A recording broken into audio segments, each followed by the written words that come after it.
Hello all, welcome and welcome back to my YouTube channel. आज के इस video में हम हिंदी का गद्य साहित्य डॉक्टर रामचंद्र तिवारी की पुस्तक से हिंदी उपन्यास का विकास, इससे संबंधित प्रश्नों को देखने वाले हैं।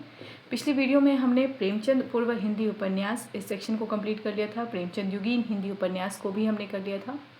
आज हम प्रेमचंदोत्तर हिंदी उपन्यास इस टॉपिक को स्टार्ट करने वाले हैं। ठीक है, इस सेक्शन से हम सामाजिक और मानवतावादी उपन्यास, ठीक है, तो पहला जो पॉइंट है, पहला जो उपशीर्षक है प्रेमचंदोत्तर हिंदी उपन्यास का सामाजिक और मानवतावादी उपन्यास। इसके अंतर्गत अगर हम देखें तो जो रचनाकार हैं वो हैं शियाराम शरण गुप्त, प्रताप नारायण श्रीवास्तव, अमृतलाल नागर, विष्णु प्रभाकर, उदय शंकर भट्ट। ये कुछ रचनाकार हैं जिन्हें हमें सामाजिक और मानवतावादी उपन्यास के अंतर्गत पढ़ना है। अगली श्रेणी है स्वच्छंदतावादी उपन्यासकार के रूप में उपन्यासकार का, जिसके अंतर्गत वृंदावन लाल वर्मा और हजारी प्रसाद द्विवेदी को पढ़ना है। ठीक है, तो फिलहाल हम आज के टॉपिक पर ही रहते हैं केंद्रित, प्रेमचंदोत्तर हिंदी उपन्यास, सामाजिक और मानवतावादी उपन्यास। बढ़ते हैं अपने टॉपिक की ओर। हमने पिछले वीडियो में प्रेमचंद युगीन हिंदी उपन्यास को देखा था, तो यानी 1918 से 36 का जो समय था उसको हमने देख लिया था प्रेमचंद युगीन हिंदी उपन्यास के अंतर्गत। और उसमें जो भी रचनाएं थी उसमें तत्कालीन समय का जो वर्णन था वो हम देख चुके थे। ठीक है, यानी उपन्यासों के माध्यम से, उसकी विषय वस्तु के माध्यम से हमने तत्कालीन समय यानी 1836 का जो समय था उसे देख लिया था। आज हम प्रेमचंदोत्तर युग प्रारंभ करने से पहले इस बीच जो कुछ भी भारत में घटा था उसके विषय में जानकारी ले लेते हैं। और ये सब कुछ रामचंद्र तिवारी की इस पुस्तक में ही वर्णित है, तो हम उसी से तथ्य के रूप में इस चीज़ को देख लेते हैं। ठीक है, अगर हम पहली बात करें तो प्रेमचंद के बाद विश्व में और भारतवर्ष में बहुत बड़े बड़े परिवर्तन हो चुके हैं, जिनमें पहला अगर हम देखें तो पहला जो परिवर्तन है वो दिखाई देता है 1939 से 1945 के समय के बीच। इस दौरान तक संपूर्ण विश्व को अपनी लपेट में लेकर ध्वंसलीला करने वाला महायुद्ध प्रारंभ हो गया था। अगर हम देखें तो वैश्विक स्तर पर जो महायुद्ध हो रहे थे उनको इस समय देखा गया, यानी 1939 से 1945 का जो समय था वो वैश्विक स्तर पर युद्धों का दौर रहा था। इसके बाद अगर हम बात करें तो 1940 से 1941 इसमें कांग्रेस का व्यक्तिगत सत्याग्रह और बंगाल का भीषण अकाल देखा गया। अगला जो समय है वो है 1942। इस समय गांधी जी का भारत छोड़ो का ऐतिहासिक नारा, जनता का विद्रोह, अंग्रेज़ों का भीषण दमन चक्र दिखाई देता है। 1946 की अगर हम बात करें तो बम्बई में भारत की समुद्री सेना की बगावत और अगस्त 1946 ईस्वी में नेहरू के नेतृत्व में अंतरकालीन सरकार का संगठन और मुस्लिम लीग का प्रत्यक्ष संघर्ष दिखाई देता है। इसके बाद हम 15 अगस्त 1947 की यदि बात करें तो इस समय पूरे देश का भारत और पाकिस्तान दो राज्यों में बंटवारा हो गया था और भारत की स्वतंत्रता इस समय मिली थी। अगला समय है 26 नवंबर 1949। इसमें भारत के संविधान का निर्माण किया गया था। 26 जनवरी 1950 को भारत का संपूर्ण प्रभुत्व संपन्न लोकतंत्रात्मक गणराज्य के रूप में उदय हुआ था। तो ये कुछ घटनाएं थी, महत्वपूर्ण घटनाएं जो इस दौर में हुई थी, यानी प्रेमचंद युग के बाद, यानी प्रेमचंदोत्तर युग का जो परिवेश था या पृष्ठभूमि उसके के विषय में अगर हम बात करें तो इन घटनाओं से जो कुछ भी जनचेतना पर या समाज में जो मनोवृत्ति थी वो उसमें हमको परिवर्तन दिखाई देता है। ठीक है, तो इन घटनाओं का भी उसमें काफ़ी योगदान रहा है। तो देखते हैं इसका क्या कुछ प्रभाव साहित्य में पड़ा है, वो हम जब रचनाओं को पढ़ेंगे तो हम इस चीज़ को बेहतर समझ पाएंगे। आगे है, तब से लगभग 9वें दशक तक के अंत तक कांग्रेस का शासन, विश्व राजनीति में सह अस्तित्व और पंचशील की मान्यता और उसका तिरस्कार, आर्थिक समृद्धि के लिए कार्यान्वित होने वाली योजनाएं और उनकी विफलता, चीन का आक्रमण, आदर्शवादी नेताओं का मोहभंग, पाकिस्तान और भारत का युद्ध, ताशकंद वार्ता, देश के सामने अनेक समस्याएं जैसे विघटन की प्रवृत्तियों का उन्मेष हो रहा था, सोवियत रूस का विघटन हो रहा था, शीत युद्ध की समाप्ति, अमेरिका का वर्चस्व और सब मिलाकर देश की नई पीढ़ी के सामने निराशा, कुंठा, दृष्टिहीनता, लक्ष्यहीनता, शून्यता, परमुखापेक्षिता, आत्महीनता का वातावरण दिखाई देता है। इन सब का सामूहिक प्रभाव साहित्यकारों की रचना प्रेरणा को प्रभावित कर रही थी। तो पृष्ठभूमि के रूप में हमने ये देख लिया कि कैसे समाज भी उस दौर में प्रभावित हो रहा था। आज का टॉपिक जो है वो है प्रेमचंदोत्तर हिंदी उपन्यास। इस टॉपिक से संबंधित जो पहला प्रश्न है वह भी देख लेते हैं। प्रेमचंद के अनुसार मनुष्य के लिए सबसे समीप कौन है? ऑप्शन ए देश, ऑप्शन बी परिवार, ऑप्शन सी मनुष्य, ऑप्शन डी मित्र। प्रेमचंद के अनुसार मनुष्य के लिए सबसे समीप है मनुष्य।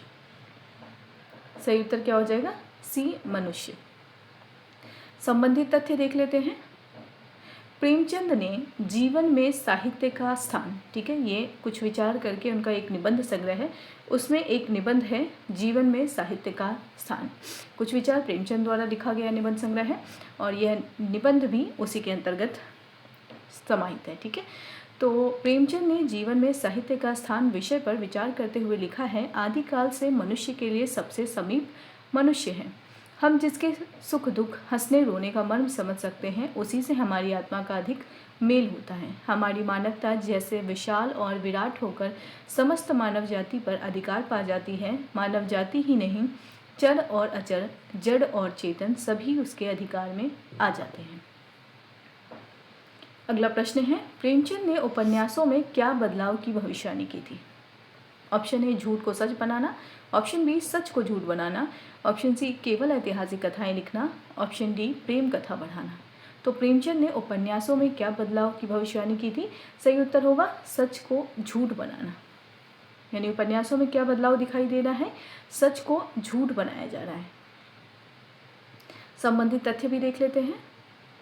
प्रेमचंद ने भावी उपन्यासों के संबंध में भविष्यवाणी करते हुए कहा था, यूँ कहना चाहिए कि भावी उपन्यास जीवन चरित होगा, चाहे किसी बड़े आदमी का या छोटे आदमी का। उसकी छुटाई बढ़ाई का फैसला उन कठिनाइयों से किया जाएगा कि जिन पर उसने विजय पाई है। हाँ, वह चरित्र इस ढंग से लिखा जाएगा कि उपन्यास मालूम हो। अभी हम झूठ को सच बनाकर दिखाना चाहते हैं, भविष्य में सच को झूठ बनाकर दिखलाना होगा। कभी किसी किसान का चरित्र हो या किसी देशभक्त का या किसी बड़े आदमी का, पर उसका आधार यथार्थ पर होगा। तब यह काम उससे कठिन होगा जितना अब है, क्योंकि ऐसे बहुत कम लोग हैं जिन्हें बहुत से मनुष्यों को भीतर से जानने का गौरव प्राप्त हो। तो प्रेमचंद की यह जो बात है वह भावी उपन्यासों को लेकर है। अगला प्रश्न है, प्रेमचंद के बाद हिंदी उपन्यास साहित्य को किस प्रकार के युग में विभाजित किया गया है? ऑप्शन ए प्राचीन और आधुनिक, ऑप्शन बी स्वतंत्रता प्राप्ति पूर्व और बाद, ऑप्शन सी प्रेम कथा युग और ऐतिहासिक युग, ऑप्शन डी तिलस्मी युग और जासूसी युग। प्रेमचंद के बाद हिंदी उपन्यास साहित्य को किस प्रकार के युग में विभाजित किया गया है? सही उत्तर होगा स्वतंत्रता प्राप्ति पूर्व और स्वतंत्रता प्राप्ति बाद। संबंधित तथ्य देख लेते हैं। प्रेमचंदोत्तर युग में उपन्यासकारों की दो समांतर पीढ़ियां कार्य कर रही थी। अब हम प्रेमचंदोत्तर युगीन उपन्यासों पर केंद्रित प्रश्नों को देखेंगे। तो उससे पहले हम ये जान लेते हैं कि जिस तरीके से हमने आलोचना के क्रम में देखा था कि उसमें कई धाराएं बह रही थी, उसी तरीके से प्रेमचंदोत्तर युगीन उपन्यास में दो समानांतर पीढ़ियाँ कार्य कर रही थी। अगर हम पहली पीढ़ी की बात करें तो पहली पीढ़ी उन उपन्यासकारों की है जिनका मानस संस्कार प्रेमचंद युग में हुआ था, किंतु जिन्होंने शीघ्र ही युग प्रवाह के साथ अपनी मनोवृत्ति में परिवर्तन कर लिया और प्रेमचंद युग से आगे बढ़कर अपनी सीमा बना ली। दूसरी पीढ़ी स्वतंत्रता प्राप्ति के बाद इस क्षेत्र में आई है और उपन्यास रचना की अनेक संभावनाओं की ओर संकेत कर रही है। इन दोनों ही पीढ़ियों के उपन्यासकारों का मूल्यांकन प्रेमचंदोत्तर युग की मर्यादा के अंतर्गत किया जाएगा। अगला प्रश्न है, निम्नलिखित में से कौन प्रथम प्रेमचंदोत्तर पीढ़ी के उपन्यासकार नहीं है? Option A Chatursen Shastri, option B Ilachand Joshi, option C Rahi Masoom Raza, option D Yashpal. तो कौन प्रथम प्रेमचंदोत्तर पीढ़ी के उपन्यासकार नहीं है? सही उत्तर होगा राही मासूम रजा। यानी चतुरसेन शास्त्री, इलाचंद जोशी और यशपाल प्रेमचंदोत्तर पीढ़ी के जो प्रथम पीढ़ी है उससे संबंधित है। हमने पिछली वीडियो में ये कवर किया था। ठीक है, अभी अगर होगा तो हम इस वीडियो में भी देख लेते हैं एक बार। हमने पिछली वीडियो में इसको प्रश्न के माध्यम से देखा था, यानी प्रेमचंदोत्तर युग में जो कार्यरत समानांतर पीढ़ी है उसकी पहली पीढ़ी से संबंधित एक प्रश्न देखा था, दूसरी पीढ़ी से संबंधित एक प्रश्न देखा था। अगला प्रश्न है, प्रेमचंदोत्तर युग में पहली पीढ़ी के कुछ उपन्यासकार कौन थे? ऑप्शन ए चतुरसेन शास्त्री, एलाचंद जोशी, सियाराम शरण गुप्त, ऑप्शन बी ठाकुर प्रसाद सिंह, रामदरस मिश्र, ऑप्शन सी केशव प्रसाद मिश्र, राही मासूम रजा, ऑप्शन डी शिवानी मृदुला गर्ग। सही उत्तर क्या होगा? चतुरसेन शास्त्री, यानी प्रेमचंदोत्तर युग की पहली पीढ़ी के उपन्यासकार हैं चतुरसेन शास्त्री, इलाचंद जोशी और सियाराम शरण गुप्त। अगर हम प्रथम पीढ़ी की बात करें, यानी प्रेमचंदोत्तर युगीन उपन्यास की जो समानांतर 2 पीढ़ियां कार्यरत थी, उनमें से पहली पीढ़ी के अंतर्गत जो रचनाकार हैं उनको हम देख लेते हैं। सबसे पहली पीढ़ी के अंतर्गत जो रचनाकार हैं वो हैं चतुरसेन शास्त्री, इलाचंद जोशी, सियाराम शरण गुप्त, प्रताप नारायण श्रीवास्तव, जैनेन्द्र अलग है, उपेंद्रनाथ अश्क अलग है, भगवती चरण वर्मा, वृंदावन लाल वर्मा, भगवती प्रसाद वाजपेयी, यशपाल, बेचन शर्मा उग्र, ऋषभ चरण जैन, अज्ञे, रामेश्वर शुक्लांचल, राहुल सांकृत्यायन, मनमथ नाथ गुप्त, हजारी प्रसाद द्विवेदी, देवेंद्र सत्यार्थी, विष्णु प्रभाकर, अमृतलाल नागर, अमृत राय आदि। तो ये सभी उपन्यासकार प्रथम पीढ़ी के उपन्यासकार हैं, यानी प्रेमचंदोत्तर युग की प्रथम पीढ़ी के उपन्यासकारों में इनका नाम शामिल है। दूसरी पीढ़ी, अगला प्रश्न है, दूसरी प्रेमचंदोत्तर पीढ़ी के प्रमुख उपन्यास कौन हैं? Option A Bhisham Sahni, Phanishwarnath Renu, option B Vishnu Prabhakar, Amritlal Nagar, option C Keshav Prasad Mishra, Rajkamal Chaudhary, option D Premchand और जयशंकर प्रसाद। सही उत्तर क्या होगा? भीष्म साहनी और फणीश्वरनाथ रेणु दूसरी पीढ़ी के उपन्यासकार हैं। अगला प्रश्न है, प्रेमचंदोत्तर युग की दूसरी पीढ़ी के उपन्यासकार कौन से हैं? Option A Uday Shankar Bhatt, Prabhakar Machwe, Bhisham Sahni, option B Ramlal Verma, Mannan Dwivedi, option C Pandit Shraddharam Phillauri, option D Premchand. तो प्रेमचंदोत्तर युग की दूसरी पीढ़ी के सही उत्तर होगा उदय शंकर भट्ट, प्रभाकर माचवे, भीष्म साहनी। दूसरी पीढ़ी के रचनाकारों में शामिल हैं उदय शंकर भट्ट, प्रभाकर माचवे, वीरेंद्र कुमार जैन, भैरव प्रसाद गुप्त, भीष्म साहनी, फणीश्वरनाथ रेणु,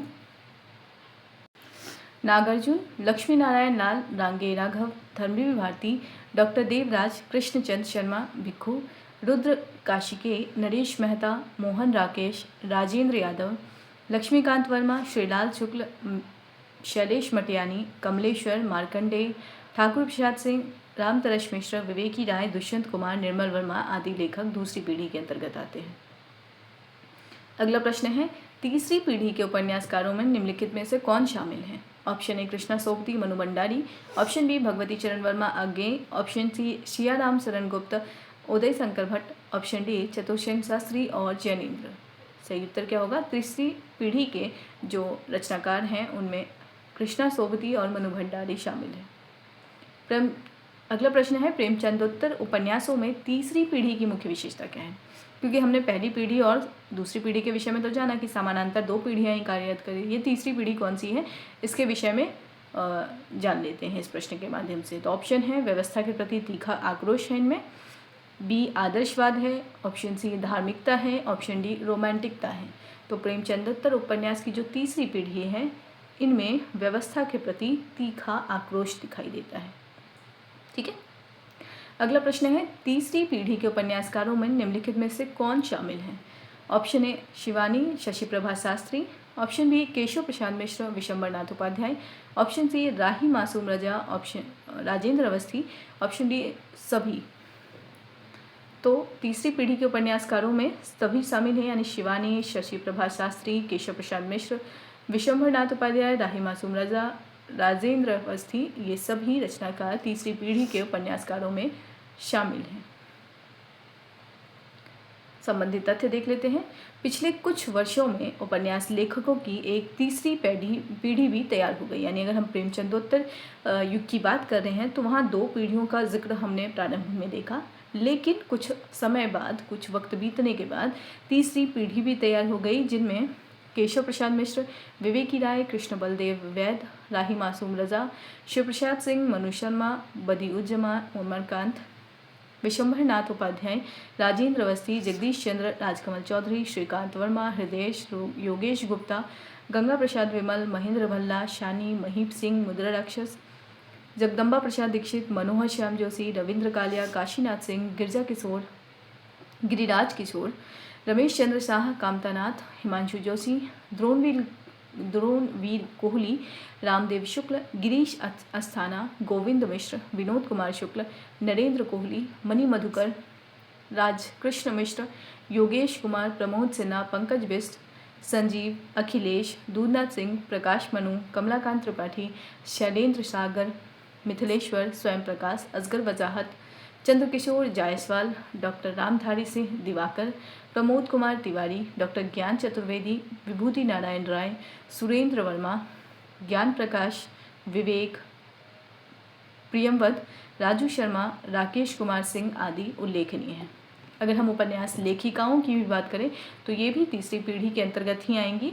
इनमें शिवानी, शशि प्रभा शास्त्री, कृष्णा सोबती, उषा प्रियमवदा, मृदुला गर्ग, दीप्ति खंडेलवाल, मनु भंडारी, राजी सेठ, कांता भारती, दिनेश नंदनी दालमिया, निरुपमा सोबती, प्रतिमा वर्मा, ममता कालिया, मेहरुनिशा परवेज, मृणाल पांडे, मैत्री पुष्पा, अलका सरावगी, कृष्णा अग्निहोत्री, चंद्रकांता, नाशिरा शर्मा, मधु कांकरिया, प्रभा खेतान, जया जादवानी, अनामिका, चित्रा चतुर्वेदी, कमल कुमार, नमिता सिंह, चित्रा मुदगल, डॉक्टर रमा सिंह, नीलेश रघुवंशी, रंजना जायसवाल, अल्पना मिश्र, जयश्री राय, डॉक्टर शरद सिंह, रजनी गुप्त, महुआ मांझी, नीलाक्षी सिंह, मनीषा कुलश्रेष्ठ, क्षमा कौल, क्षमा शर्मा, गीतांजलि श्री, लता शर्मा, कविता, जयंती, डॉक्टर कुसुम खेमानी आदि विशेष सक्रिय हैं। अगला प्रश्न है, प्रेमचंदोत्तर उपन्यासों को सामान्यतः कितने मुख्य वर्गों में विभाजित किया है। अब हम प्रेमचंदोत्तर हिंदी उपन्यास को पढ़ने वाले हैं, तो हमने ये तो जान लिया कि इसमें 2 समानांतर पीढ़ी कार्य कर रही थी, इसके बाद तीसरी पीढ़ी भी तैयार हो गई। लेकिन जब हम उपन्यासों का अध्ययन करेंगे तो उसको कैसे बांटेंगे और किस तरीके से हम उन सभी रचनाकारों को, उनकी रचनागत विशेषता को पढ़ेंगे। तो उस उद्देश्य से अगर हम देखें तो प्रेमचंदोत्तर उपन्यासों को मुख्यतः वर्गों में विभाजित किया गया है। इस प्रश्न के माध्यम से हम जान लेंगे कि कितने वर्ग हैं वो। तो पहला ऑप्शन है 5, दूसरा ऑप्शन है 7, तीसरा ऑप्शन है 8, चौथा ऑप्शन है 10। तो प्रेमचंदोत्तर उपन्यास को सामान्यतः 8 वर्गों में बांटा गया है। ठीक है, तो ये 8 वर्ग कौन कौन से हैं वह भी जान लेते हैं हम। पहला है सामाजिक एवं मानवतावादी, दूसरा है स्वच्छंदतावादी, तीसरा है प्रकृतवादी, चौथा है व्यक्तिवादी, पांचवा है मनोविश्लेषणवादी, छठा है सामाजिक यथार्थवादी, सातवां है ऐतिहासिक और आठवां है आंचलिक। ठीक है, तो जितने भी 2 पीढ़ी कार्यरत जो थी, उन 2 पीढ़ी को हम इस उपवर्ग के आधार पर, यानी इस सब सेक्शन के आधार पर हम उनकी रचनागत विशेषता को जानेंगे। जो तीसरी पीढ़ी है, तीसरी पीढ़ी की रचनागत अगर विशेषता की बात करें तो उनमें आधुनिकता बोध जो है वो विशेष रूप से दिखाई देता है। तो आधुनिकता बोध से संबंधित जितने भी रचनाकार हैं वो सभी तीसरी पीढ़ी के अंतर्गत आ जाएंगे और उनका एक अलग सेक्शन है आधुनिकता बोध से संबंधित, हम उसमें देखेंगे। फिलहाल हम इन 8 पीढ़ी में प्रेमचंदोत्तर युग की जो 2 समानांतर पीढ़ी चल रही थी उन सभी रचनाकारों को इसके अंतर्गत पढ़ेंगे। ठीक है, तो सबसे पहला हमारा जो टॉपिक होगा वो सामाजिक एवं मानवतावादी होगा। ठीक है, तो कुल 8 उपवर्ग हैं, सामाजिक एवं मानवतावादी, स्वच्छंदतावादी, प्रकृतवादी, व्यक्तिवादी, मनोविश्लेषणवादी, सामाजिक यथार्थवादी, ऐतिहासिक और आंचलिक। ठीक है, अब इनसे संबंधित हम प्रश्न देख लेते हैं। निम्नलिखित में से कौन सा वर्गीकरण प्रेमचंदोत्तर उपन्यासों का नहीं है। ऑप्शन ए सामाजिक एवं मानवतावादी, ऑप्शन बी स्वच्छंदतावादी, ऑप्शन सी तिलस्मी अय्यारी, ऑप्शन डी ऐतिहासिक। अब अगर हम बात करें सी की, तो सी जो है इसका सही उत्तर नहीं होगा। क्यों नहीं होगा? क्योंकि हमने प्रेमचंद पूर्व युग में तिलिस्मी और अय्यारी से संबंधित वर्गीकरण देख लिया है और फिलहाल हमने 8 जो वर्गीकरण देखा है उसमें यह सेक्शन नहीं है, तो तिलिस्मी और अय्यारी इसका सही उत्तर हो जाएगा।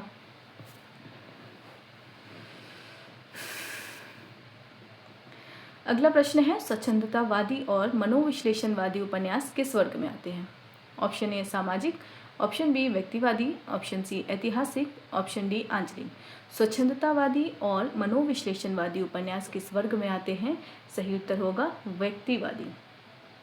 स्वच्छंदतावादी या मनोविश्लेषणवादी उपन्यास की बात करेंगे तो वो व्यक्तिवादी उपन्यास के अंतर्गत आते हैं। संबंधित तथ्य देख लेते हैं। स्वच्छंदतावादी और मनोविश्लेषणवादी उपन्यास भी व्यक्तिवाद की सीमा में ही आते हैं। इनमें व्यक्ति को ही महत्व दिया जाता है। यानी अगर हम स्वच्छंदतावादी की बात करें तो स्वच्छंदतावादी प्रवृत्ति का क्या मतलब हुआ कि बंधन युक्त ना होना। तो बंधन युक्त अगर हम बात कर रहे हैं तो केंद्र में कौन होगा? कोई व्यक्ति ही होगा। वहीं अगर हम मनोविश्लेषण की बात करेंगे तो हम किसी के अंतर्द्वंद यानी मानसिक अंतर्द्वंद या आंतरिक अंतर्द्वंद को पहचानने की कोशिश करते हैं। तो वो किसके भीतर होगा? किसी व्यक्ति के भीतर ही होगा। तो अगर हम देखें तो इन दोनों ही प्रवृत्तियों में व्यक्ति केंद्र में है, तो इसलिए इसका उत्तर क्या हो जाएगा? व्यक्तिवादी। अगर हम अगला प्रश्न देखें, सामाजिक यथार्थवादी उपन्यासों में प्रधानता किसकी होती है? ऑप्शन ए व्यक्ति की, ऑप्शन बी समाज की, ऑप्शन सी प्रकृति की, ऑप्शन डी इतिहास की। सामाजिक यथार्थवादी उपन्यासों में प्रधानता होती है समाज की। ठीक है, संबंधित तथ्य देख लेते हैं। सामाजिक उपन्यासों में, या सामाजिक को मानवतावादी भी कह सकते हैं आप, इन उपन्यासों में व्यक्ति और समाज के सामंजस्य पर बल दिया गया है। सामान्यतः प्रधानता समाज को ही दी जाती है। ठीक है, यानी व्यक्ति और समाज का द्वंद्व ही समाज को निर्मित करने में जो सहयोग या कह सकते हैं केंद्रीय भूमिका निभाता है, वो व्यक्ति ही निभाता है। तो यहाँ पे व्यक्ति तो है, लेकिन प्रधानता किसकी हो जाएगी? समाज की। दूसरा तथ्य है, सामाजिक यथार्थवादी उपन्यासों में व्यक्ति की तुलना में समाज को अधिक महत्व प्राप्त होता है और यथार्थवादी चेतना की अभिव्यक्ति पर विशेष बल दिया जाता है।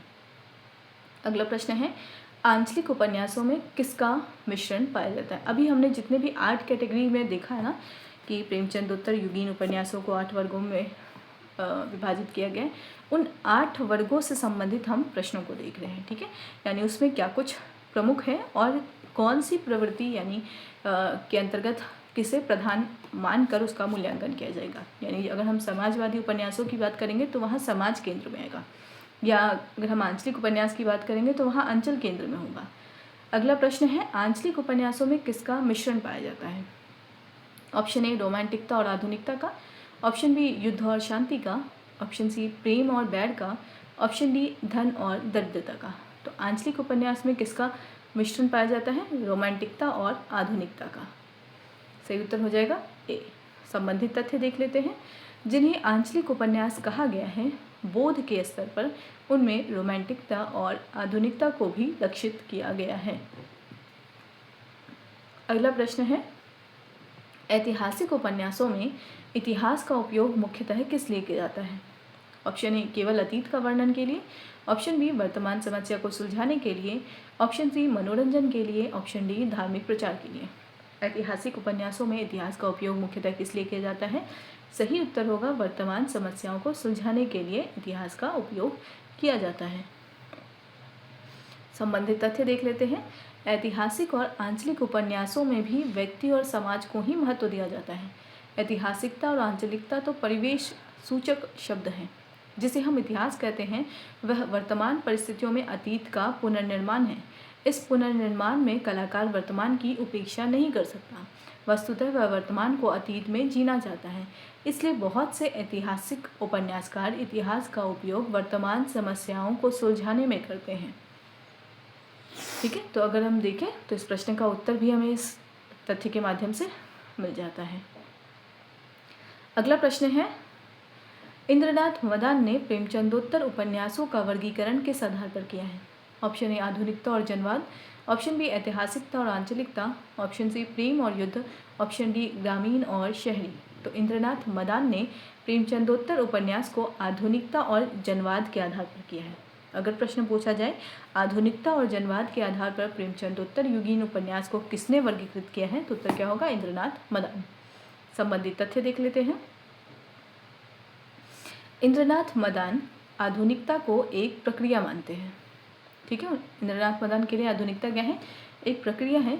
और प्रेमचंद के गोदान से आरंभ करके जैनेन्द्र, इलाचंद जोशी, अग्गी, अश्क, नागार्जुन, भारती, रेणु, अमृतलाल नागर, राजेंद्र यादव, कृष्ण बलदेव वैद, रांगे राघव, यशपाल, मोहन राकेश, नरेश मेहता, निर्मल वर्मा, राजकमल चौधरी, महेंद्र भल्ला, उषा प्रियंवदा, श्रीकांत, श्रीलाल शुक्ल, गिरधर गोपाल, गोविंद मिश्र, प्रमोद सिन्हा, गिरिराज किशोर, ममता कालिया, मणि मधुकर, जगदम्बा प्रसाद दीक्षित, बदी उज्जमा, जगदीश चंद्र, कृष्णा सोबती के उपन्यासों तक में उन्होंने स्तरभेद से आधुनिकता के बोध का ही साक्षात्कार किया है। कहना ना होगा कि इस यात्रा में आधुनिकता बोध और जनवाद एक दूसरे में गड़बड़ हो गए हैं। तो अगर हम देखें तो उन्होंने आधुनिकता की यह शुरुआत यानी इस आधार पर उपन्यासों का मूल्यांकन कहाँ से प्रारंभ किया है? प्रेमचंद के गोदान से। ठीक है, तो इन्होंने क्या किया? आधुनिकता बोध से प्रारंभ किया, लेकिन दो अलग अलग पार्ट में यह डिवाइड हो गया, यानी आधुनिकता बोध और जनवाद, ये दो अलग अलग मूल्यांकन प्रवृत्ति उसमें दिखाई देने लगी।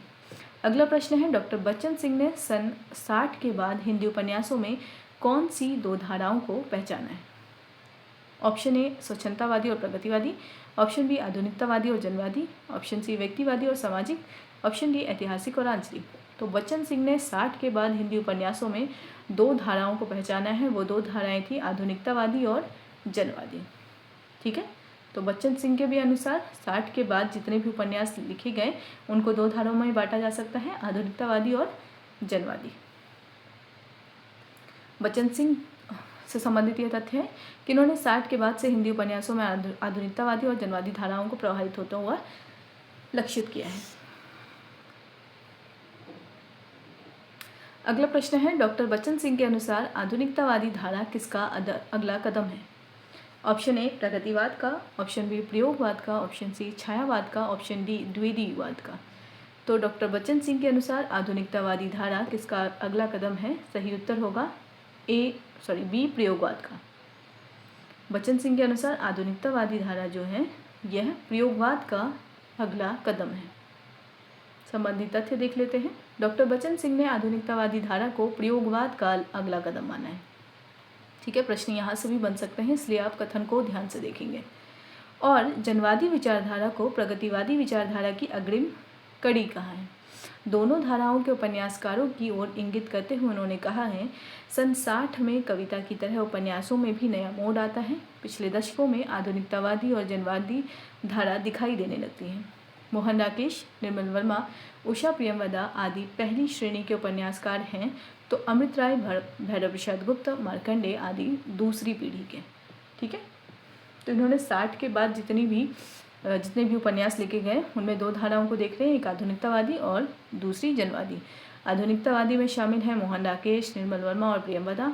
और अगर हम जनवादी धारा की बात करें तो जनवादी धारा में आ जाएंगे अमृत राय, भैरव प्रसाद गुप्त और मार्कंडेय। किसने माना है ये? डॉक्टर बच्चन सिंह। ठीक है, एक और तथ्य है, डॉक्टर मदान और डॉक्टर बच्चन सिंह के उपर्युक्त वर्गीकरण भी हिंदी की प्रेमचंदोत्तर उपन्यास परंपरा को समझने में हमारी पूरी सहायता नहीं करते हैं। यानी अगर हम बच्चन सिंह और मदान के अनुसार आधुनिकतावादी और जनवादी इन दो धाराओं के आधार पर प्रेमचंदोत्तर युगीन उपन्यासों का मूल्यांकन करना चाहें तो इस आधार पर भी यह पूरी तरीके से स्पष्ट नहीं हो पाएगा। तो इसलिए हम जो वर्गीकरण अपनाएंगे वो उन्हीं 8 वर्गीकरण के आधार पर इन सभी उपन्यासों का मूल्यांकन करेंगे, इन्हीं आधार पर, यानी इन्हीं 8 के आधार पर। अगला प्रश्न है, डॉक्टर बच्चन सिंह ने राही मासूम रजा के उपन्यासों को किस वर्ग में रखा है? ऑप्शन ए आधुनिकतावादी, ऑप्शन बी ग्रामांचल के उपन्यास, ऑप्शन सी ऐतिहासिक, ऑप्शन डी व्यक्तिवादी। तो सही उत्तर क्या होगा? ग्रामांचल के उपन्यास। डॉक्टर बच्चन सिंह ने राही मासूम रजा के उपन्यासों को ग्रामांचल उपन्यास के अंतर्गत रखा है। तथ्य देख लेते हैं। बच्चन सिंह ने 7वें दशक में लिखे गए राही मासूम रजा, शिव प्रसाद सिंह, रामदरस मिश्र के उपन्यासों को ग्रामांचल के उपन्यास शीर्षक से अलग वर्ग में रखा है। इसी प्रकार रेणु के उपन्यासों को उन्होंने ग्रामांचल के उपन्यासों में रखा है। तो अगर हम देखें, बच्चन सिंह ने एक और शीर्षक बनाया है ग्रामांचल के उपन्यास। इसके अंतर्गत वो रेणु को, राही मासूम रजा को, शिव प्रसाद सिंह को और रामदरस मिश्र को उस शीर्षक के या उस श्रेणी में रखते हैं। अगला प्रश्न है, इंद्रनाथ मदान के अनुसार फणीश्वरनाथ रेणु के उपन्यास किस में आते हैं? ऑप्शन ए नव स्वच्छंदतावाद, ऑप्शन बी प्रगतिवाद, ऑप्शन सी प्रयोगवाद, ऑप्शन डी यथार्थवाद। अब इंद्रनाथ मदान के अनुसार फणीश्वरनाथ रेणु किस में आएंगे? नव स्वच्छंदतावाद में। ठीक है, तो मदान रेणु को नव स्वच्छंदतावाद के अंतर्गत रखते हैं, वहीं बच्चन ग्रामांचल के उपन्यास के अंतर्गत रखते हैं। ठीक है, तो आपको यह भी देखते जाना है। तो इंद्रनाथ मदान के अनुसार रेणु जी नव स्वच्छंदतावाद के अंतर्गत आएंगे। संबंधित तथ्य देख लेते हैं। डॉक्टर मदान को लगा है कि इसमें रेणु ने आधुनिकता की चुनौती को नव स्वच्छंदतावाद के धरातल पर स्वीकार किया है, इसलिए वो इस श्रेणी के अंतर्गत इनको रखते हैं। अगला प्रश्न है, प्रेमचंदोत्तर उपन्यास वर्गीकरण का मुख्य उद्देश्य क्या है? ऑप्शन ए साहित्यिक प्रतियोगिता, ऑप्शन बी सुविधा की दृष्टि, ऑप्शन सी लेखकों का मूल्यांकन, ऑप्शन डी पुरस्कार वितरण। तो प्रेमचंदोत्तर उपन्यास वर्गीकरण जो है वो हुआ है सुविधा की दृष्टि से, है ना। जो हमने 8 वर्गीकरण किया है वो सुविधा की दृष्टि से हमने उसका वर्गीकरण किया है। ठीक है, तो यहाँ तक हमारा जो टॉपिक था वो कह सकते हैं पृष्ठभूमि थी या परिचय मात्र था। हमारा जो अब वर्गीकरण के आधार पर जो प्रारंभ होगा, कुल 8 वर्गीकरण जो हमने देखा है सामाजिक और मानवतावादी उपन्यास। एक बार हम 8 वर्गीकरण को देख लेते हैं। ठीक है, तो ये 8 वर्गीकरण है हमारे। एक सेकेंड। सामाजिक एवं मानवतावादी, स्वच्छंदतावादी, प्रकृतिवादी, व्यक्तिवादी, मनोविश्लेषणवादी, सामाजिक यथार्थवादी, ऐतिहासिक और आंचलिक। तो ये 8 वीडियोस अभी लगातार प्रेमचंदोत्तर युगीन से संबंधित आएंगे, जिसमें पहला टॉपिक होगा सामाजिक एवं मानवतावादी। फिलहाल तो पहले ये जो वीडियो अपलोड होगा वो परिचय मात्र से होगा, यानी प्रेमचंदोत्तर युगीन उपन्यास परिचय लिख दूंगी मैं। ठीक है, इसमें इससे आपको ये समझ आ जाएगा ताकि हम आगे के वीडियोज़ में उस टॉपिक को कंटिन्यू कर सकें। ठीक है, प्रेमचंदोत्तर युगीन उपन्यास का इन 8 के अलावा भी एक और सेक्शन आएगा, वो है आधुनिकता बोध से संबंधित, जो तीसरी पीढ़ी के जितने रचनाकार हैं। ठीक है, उनमें महिलाएं भी हैं और पुरुष लेखक भी हैं। तो उन सभी से संबंधित शायद 2 वीडियोस बन जाए या 3 वीडियोस भी बन सकते हैं, क्योंकि रचनाकार बहुत हैं, या आप कह सकते हैं वो समकालीन उपन्यासकार हैं। तो समकालीन उपन्यासकार में आप खुद भी जानते होंगे कि आए दिन जो रचनाएँ प्रकाशित होती रहती हैं, हम उस संदर्भ में भी चीज़ों को समझेंगे। चूँकि ये नवीन संस्करण है, इसलिए इसमें कुछ ज़्यादा ही रचनाकारों को शामिल कर लिया गया है। तो इस दृष्टि से देखें तो ये जो प्रेमचंदोत्तर युगीन हिंदी उपन्यास वाला जो सेक्शन है वो काफ़ी लंबा रहेगा। ठीक है, तो अगला वीडियो हमारा होगा सामाजिक एवं मानवतावादी उपन्यास से संबंधित। तो वीडियो को यहीं पर एंड करते हैं। वीडियो को एंड तक देखने के लिए थैंक यू सो मच।